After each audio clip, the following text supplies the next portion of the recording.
The morning was perfect. Not just decent, not passable, but absolutely, absurdly perfect.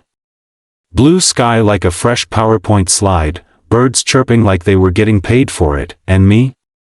I was standing at my usual gas station, the one tucked between a bakery and an old-school car wash that plays 80s music like it's a time capsule. That I had my sunglasses on, fresh coffee in the cup holder, and Eye of the Tiger playing just loud enough to make me feel like Rocky Balboa, if he drove a slightly beat-up but well-loved 2009 Audi A4 named Veronica. Now, Veronica's got her quirks. One of them? She demands premium gas. Not because she's high maintenance, okay, maybe a little, but because regular makes her engine cough like a pack-a-day smoker. So I always go for premium. Veronica's spoiled, sure, but she's earned it. She's been with me through college finals, bad breakups, worse roommates, and even that one time I tried to go camping and forgot the tent. So I'm standing there, pumping premium like a responsible car dad, the smell of gasoline weirdly nostalgic, thinking of absolutely nothing important, which is exactly when I feel eyes on me, not a glance. Not a curious peek. Eyes. The heavy, judgmental kind, like a disapproving aunt who just found out you microwave your tea. I look up, and there she is, Karen, not a Karen. The Karen, cargo shorts, salmon-colored polo shirt tucked in like she's in uniform, oversized sunglasses shaped like butterfly wings, and a haircut that looked like it cost more in attitude than money. Her minivan idled behind her, dented on one side and covered in a patriotic bumper sticker war. You know the type. There's always a little dog barking inside like it's trying to file a complaint with the HOA. She stands at the pump beside mine, hands on hips like a Walmart security guard that takes their job very seriously. And she's staring at me. No, through me, excuse me, she says, in that voice. You know the one, sharpened by decades of customer service calls and coupon disputes. What kind of gas are you putting in your car? At first, I thought maybe I misheard. Maybe she was asking for directions. Or confused about the pumps. I gave her a polite nod and said, premium. She blinked like I'd just insulted her ancestors. Premium, she repeated, loud enough for birds 2 blocks over to reconsider their morning. Yep, I said, glancing at the digital meter. Veronica here prefers it. She scoffed. Scoffed, people like you shouldn't be wasting premium gas. It's for performance cars. Not, whatever that is. I looked at her. I looked at Veronica. I looked back at her. It's an Audi, I said. She gets cranky on regular. That's not an excuse, she said, inching closer. There's a shortage, you know. You're being selfish. Ma'am, I said, keeping it polite, I paid for it. It's my car. We're not rationing fuel here. This isn't Mad Max. That did it. Her nostrils flared like a cartoon bull seeing red. Her arms flailed up. You can't just decide to use premium because you feel like it. It's not for everyone. It was so absurd, I actually chuckled. That was my mistake. Her face hardened. She took a step back, yanked out her phone, and said the words I never thought I'd hear at a Chevron. I'm calling 911. I blinked. Wait, what? She raised the phone, like Mufasa presenting Simba to the heavens. Yes, officer, I'd like to report suspicious activity at the gas station on Pine and 4th. A man is tampering with the fuel pump. I leaned against my car, staring at her like she just claimed to be descended from unicorns. Tampering? He's stealing premium gas, she shrieked into the phone. I watched him bypass the regular. He's misusing public resources. I mouthed what the hell silently to myself. She paused, listening. Then added, he's acting aggressive. He laughed at me. I feel unsafe. My brain flatlined. Now here's the thing, I've seen Karen videos. I've laughed at them. I've shared them. I always thought, wow, can you imagine being there? But nothing prepares you for when you're the one standing in the eye of the Karen storm. I tried reason. Look, I didn't bypass anything. I just hit the premium button. Like any normal person. No one normal buys premium unless they're showing off, she snapped. You're probably on drugs. That got a loud bark from the dog in her car, who, I swear, sounded like it was agreeing with her. I took a deep breath. Ma'am, with all due respect, don't you dare ma'am me. You don't respect women. That's obvious from your toxic car. I looked at Veronica. Veronica looked back at me. Even she was like, dude, what? Then the sirens came. I kid you not. Within minutes, a black and white cruiser rolled into the station, lights flashing softly. 2 officers stepped out, one older and bored, the other younger and wide-eyed like he was still new to the whole gas station warfare scene. Karen waved frantically. Officers. Over here. That's him. That's the man I told you about. The younger one approached cautiously, his eyes scanning me, then my car, then Karen. Ma'am, he said, can you tell me what exactly happened? Yes, she said, puffing up. I caught him red-handed. He's using premium gas. For no reason. It's theft. Maybe even fraud. The officer blinked slowly. Fraud? She nodded dramatically. And look at him, smiling like he's proud of it. I raised a hand. Hi. I paid for the gas. My car runs better on premium. That's it. Karen interjected, he said his car gets cranky. That's not a real thing. The older officer sighed. Ma'am, you called 911 because someone bought premium gas? Yes. And he's being smug about it. The younger cop bit his lip, probably trying not to laugh. Did he threaten you? The older one asked. He laughed at me. That's emotional intimidation. I looked at the cops. I looked at the gas pump, still blinking, paid. I looked at Veronica. Is this actually happening? The older cop muttered something under his breath, then turned to me. Sir, do you have proof you paid for the gas? I held up the receipt. Wouldn't be a premium day without premium documentation. Karen snarled. That's fake. He probably printed it himself. From where? I asked. The secret underground printer I keep in my trunk? The younger cop smirked. It was surreal. Like a fever dream written by someone who'd never been to a gas station but once read about them in a dystopian novel. Finally, the older officer turned to Karen. Ma'am, I'm going to ask you to step aside while we sort this out. Are you taking his side? She barked. You don't know who I am. Exactly, he said dryly. And I'd like to keep it that way. She gasped like he'd slapped her with a receipt roll. The younger cop asked me to stay put for a minute, then walked over to talk quietly with his partner. Karen kept pacing, muttering things like audacity and premium privilege under her breath, and me, I leaned against Veronica, sipped my lukewarm coffee, and wondered if this was the moment I'd finally gone insane.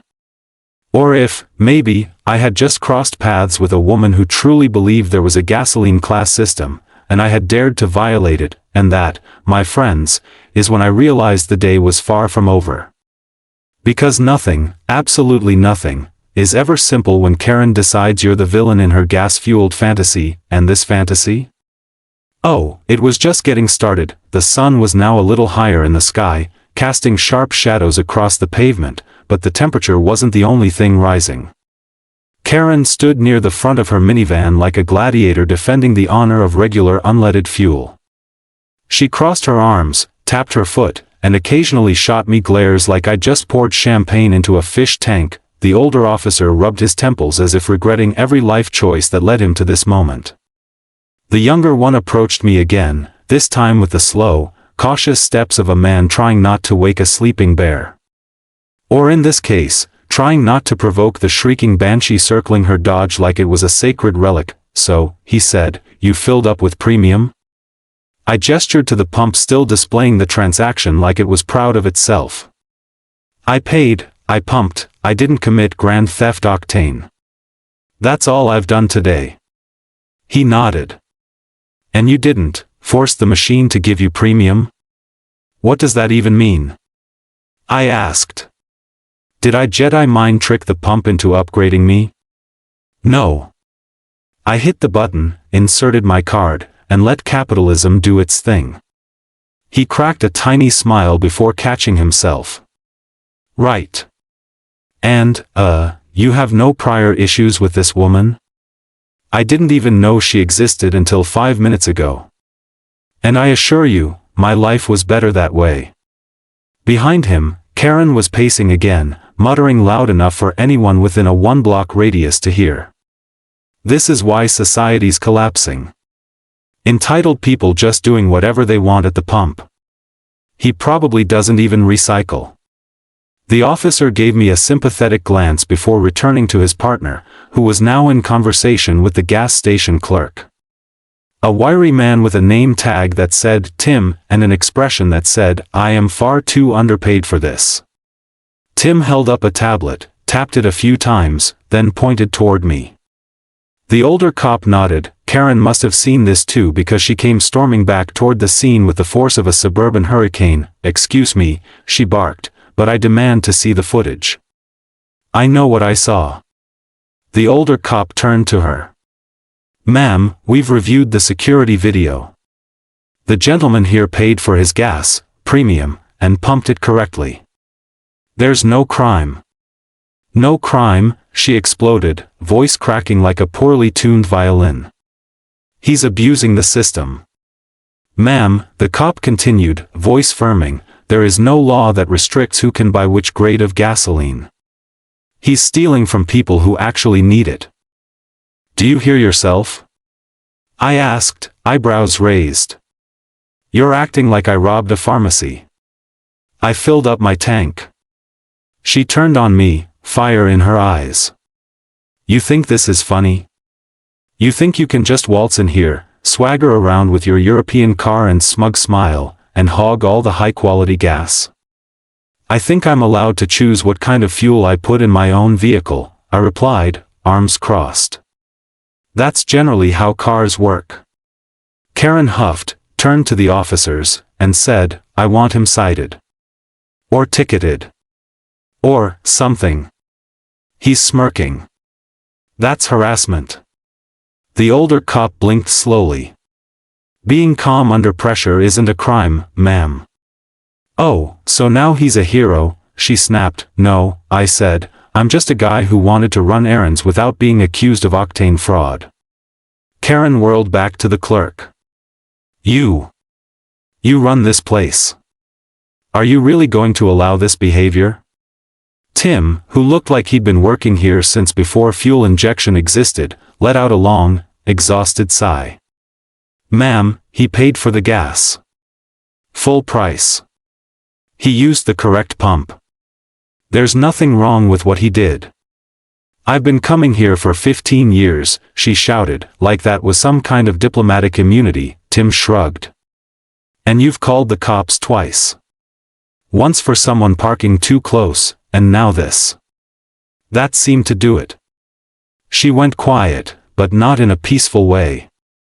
More like a volcano plugging itself just before the blast. She stared at me, narrowing her eyes like she was trying to manifest my spontaneous combustion through sheer willpower. I know what this is, she hissed. This is about control. You people think you can just take and take and take. Whoa, I said, stepping back slightly. Let's not dive into whatever conspiracy theory stew you've got simmering up there. The younger cop cleared his throat. Ma'am, we've verified the facts. If you continue causing a scene, we'll have to ask you to leave the premises. Karen's jaw dropped. I'm the victim here. He made me feel threatened. You called him suspicious for pumping fuel, the officer replied. That's not a reasonable basis for a 911 call. Then arrest me, she dared, crossing her arms like she thought this was the climax of a courtroom drama. Go ahead. Let's see what happens. No one's getting arrested, the officer said, patience thinning like the last bit of toothpaste in a flattened tube. We just want everyone to go about their day. But Karen wasn't done, not by a long shot. She walked over to her minivan, fished around in her glove compartment, and returned with what I can only describe as the messiest stack of printed papers I've ever seen. Crinkled receipts, stapled forms, maybe a cat calendar thrown in for good measure. This, she declared, waving the stack like sacred scrolls, proves that I've been here longer. That I'm a loyal customer. You should be listening to me. Are you arguing gas hierarchy based on seniority? I asked. She looked proud. Exactly. I stared at the officers. They stared back, all of us now prisoners to this absurdity. The younger cop shook his head slowly, then turned to me. Sir, I'm going to ask you to finish up and leave once you're ready. We'll be speaking with her separately. I nodded. Believe me, I'd love nothing more. As I pulled the nozzle from my tank and clicked it back into place, Karen took one final jab. This isn't over, she growled. People like you always think they've won, but I know how the system works. I looked her in the eye. Then maybe try using it next time instead of abusing it. The older cop gave a subtle nod of approval as I slid into Veronica's driver's seat and turned the key. The engine purred, premium gas doing its job, and I took a deep breath, gripping the steering wheel like it was the only thing tethering me to sanity. But as I rolled slowly toward the exit, I glanced in the mirror. Karen was still there, arms flailing, her voice rising again. The officers stood calmly beside her, exchanging that silent look people have when they're wondering if this will make for a good story at the end of their shift, and me, I knew the story wasn't over, because people like Karen don't just back down. They reload. And somewhere deep inside that minivan, probably tucked between expired coupons and angry letters to the HOA, she was cooking up her next move. The only question was, how far would she go to prove she was right about gas? I didn't even make it a full block before I had to pull over, not because of the car, Veronica was running smoother than ever, but because I needed a second to breathe. The absurdity of what just happened was still rattling in my brain like loose change in a dryer. I had been accused of misusing gasoline. Not tax fraud. Not theft. Not even a parking violation. Just, choosing the fancy, pump.my fingers drummed the steering wheel. Logic had clearly left the chat this morning, replaced by unhinged gas station drama and a woman who thought unleaded fuel came with a pedigree. That I sipped what was left of my coffee, lukewarm now, but I wasn't in the mood to be picky, and tried to talk myself down. Maybe that was the end of it. Maybe the cops talked her off her imaginary moral high horse, and she'd go home to yell at a decorative pillow instead, but deep down, I knew better. People like Karen didn't fold. They simmered. They waited. And then, they made things worse. That I was right, because 10 minutes later, I was sitting at a red light when a battered minivan appeared in my rearview mirror, closer than necessary, swerving slightly, as if trying to see around me. Karen, unbelievable. She'd followed me. I looked straight ahead, resisting the urge to glance in the mirror again. It was like being chased by a wasp. One wrong move and it'd sting just to prove a point. The light turned green. I drove on. Calm. Steady. Normal. Took a few turns through the neighborhood just to see if she'd lose interest. She didn't. After the third block, it was obvious. She was tailing me. I finally pulled into a public shopping plaza with wide, open parking, and slowed down. Let her catch up. Let her think I was going to park. But I didn't. I cruised slowly past the storefronts until I saw a quiet side lane and slipped in. Then I looped back around the building and parked behind a small auto repair shop. Karen, in all her glory, came barreling through the lot, completely missing me as she zoomed toward the grocery store exit like she was chasing a spy with national secrets. I let out a breath and laughed once, dry and hollow. So she wanted to play? Fine.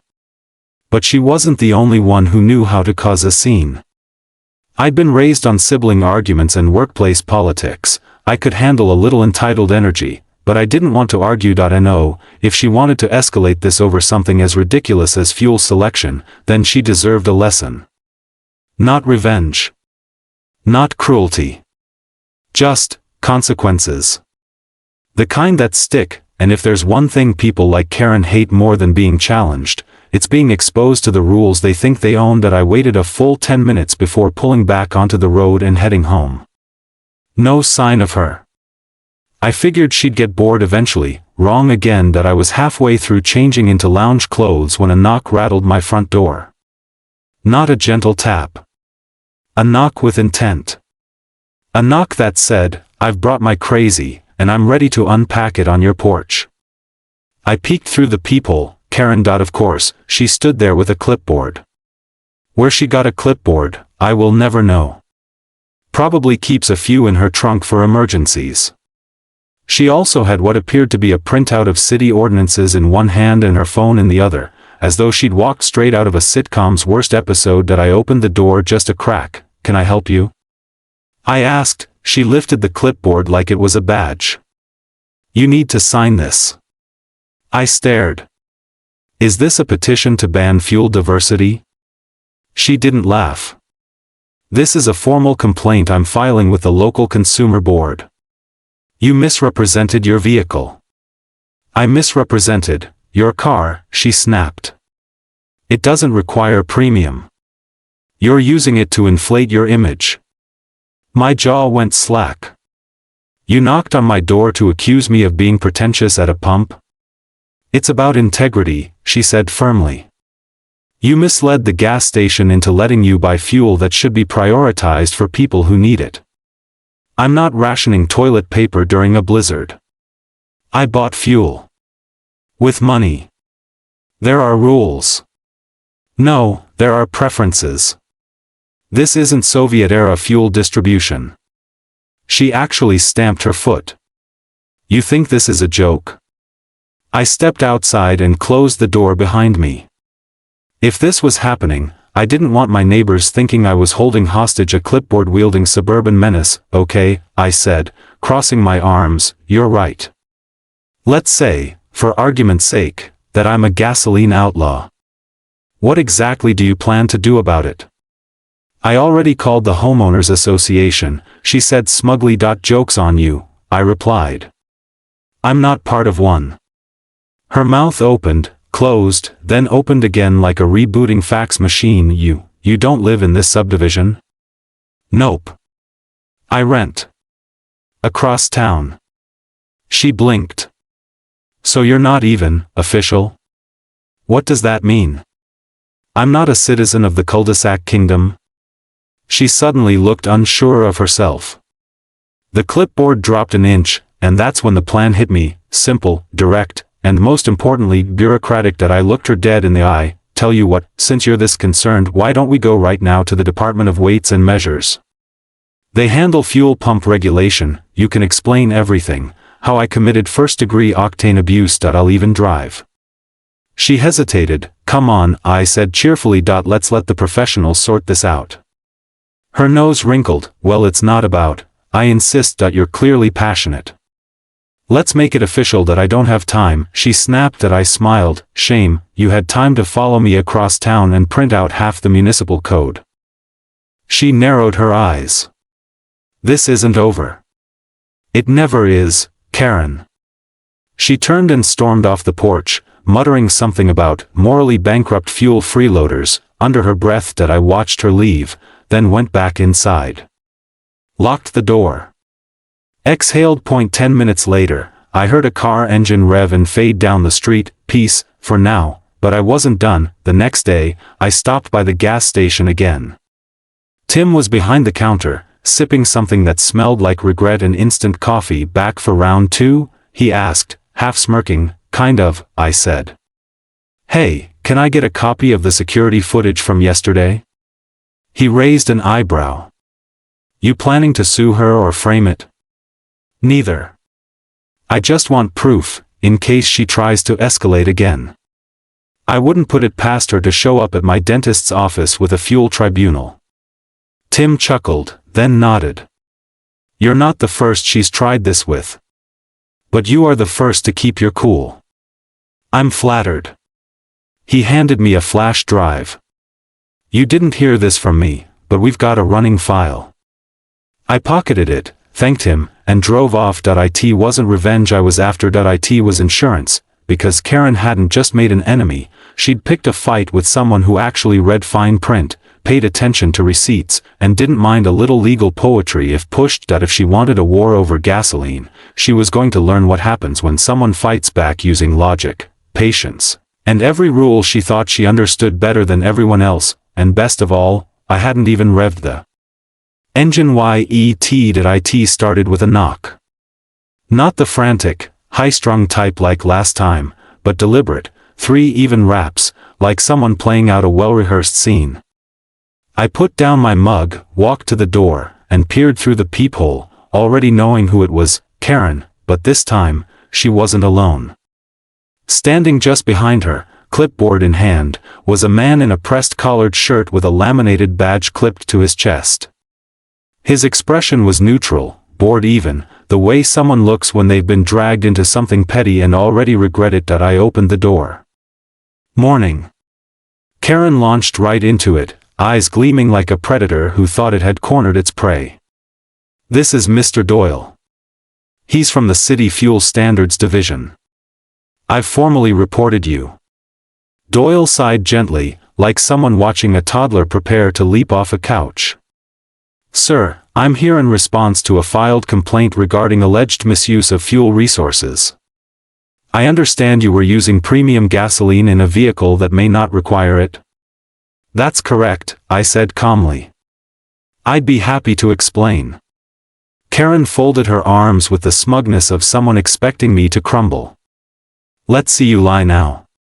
I don't need to, I said, stepping aside and gesturing inside. Mr. Doyle, would you like to come in for a moment? I have documentation you might find helpful. He hesitated, then nodded. Briefly. Karen tried to follow, but I raised a hand. Sorry. This part's for actual city officials. Not self-appointed fuel vigilantes. Her jaw clicked shut, but she stayed rooted to the porch, visibly fuming. Inside, I handed Doyle a folder. Neatly labeled. Inside, a copy of the gas receipt, the security footage still frames with timestamps, an engine performance report Nate had written up for me, and, just for extra credit, a printed page from the Department of Energy's consumer guide outlining that anyone can legally buy premium gasoline, regardless of vehicle type. Doyle skimmed through it. Slowly. Thoroughly. Your car's a 2009 Audi A4, correct? He asked. I nodded. Turbocharged model? Yep. Doesn't need premium, but it definitely runs smoother on it. Less knocking, better combustion. He tapped Nate's report. He's right. Premium fuel is recommended for turbo engines due to the higher compression ratios. Not required, but certainly advisable. Nothing here suggests misuse. Glad we agree. He glanced toward the window, where Karen was practically fogging up the glass from outside. She seemed passionate. She's been on a one-woman crusade against me for a week. Convinced I'm part of some premium gas conspiracy. I've seen stranger, he admitted, closing the folder. I'll file a report stating that the complaint is unfounded, and that all use was within consumer rights. Appreciate it. He paused, then added, just between us, I think she expected me to come here and issue some kind of ticket. She's disappointed? Furious. I smiled. Then I've already won. When I opened the door and walked him out, Karen practically pounced. Well, she demanded, face tense with expectation. Doyle looked at her, deadpan. There is no violation. No, what? That's impossible. I gave you everything. You gave me accusations, he replied. Not evidence. The gentleman complied with all standards.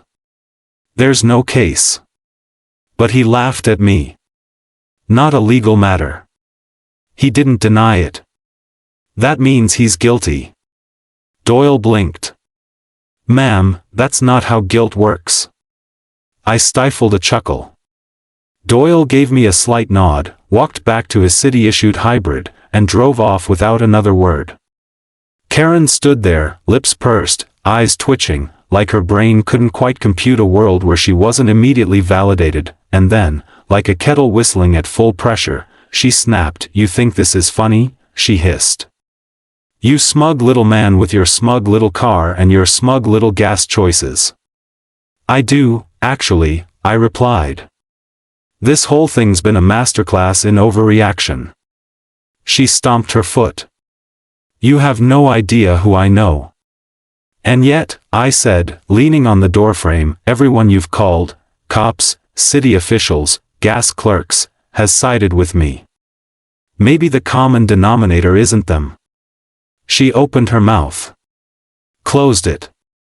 Then, with the grace of a cat that just fell off a counter and is trying to pretend it meant to do that, she spun on her heel and marched back to her minivan. "Good luck with your next mission," I called after her. "Maybe you can go yell at someone for buying 2-ply toilet paper." She peeled off without a word, and just like that, the storm was over. For a few days, I half expected her to come back. Maybe dressed as a building inspector or disguised as a surveyor asking about road width. But nothing. Not a peep. The neighborhood returned to its peaceful hum, and I returned to my daily routine, feeling like I'd just walked away from a particularly bizarre dream. Still, something about it stuck with me. The way she was so sure of her righteousness. So eager to punish a stranger for a perceived slight that existed only in her mind. And the way she unraveled, completely, when reality didn't line up with her script. People like that, they don't just want to be right. They need it. Like air, and when you deny them that oxygen, they sputter. Fade. Move on to their next target. But me? I was still here, still driving Veronica, still using premium, and, for the record, she'd never run smoother. A few weeks later, I pulled into the same gas station. Tim was behind the counter again, sipping a slushie and reading a mechanic's magazine. "Hey," he called as I stepped in. "No drama today?" "Not unless you're hiding a city council member behind the candy bars." He chuckled. "She hasn't been back. At least not during my shifts." I nodded. "She'll find a new crusade. Someone buying almond milk with whole milk energy." "I'll miss the entertainment," Tim admitted. "I won't."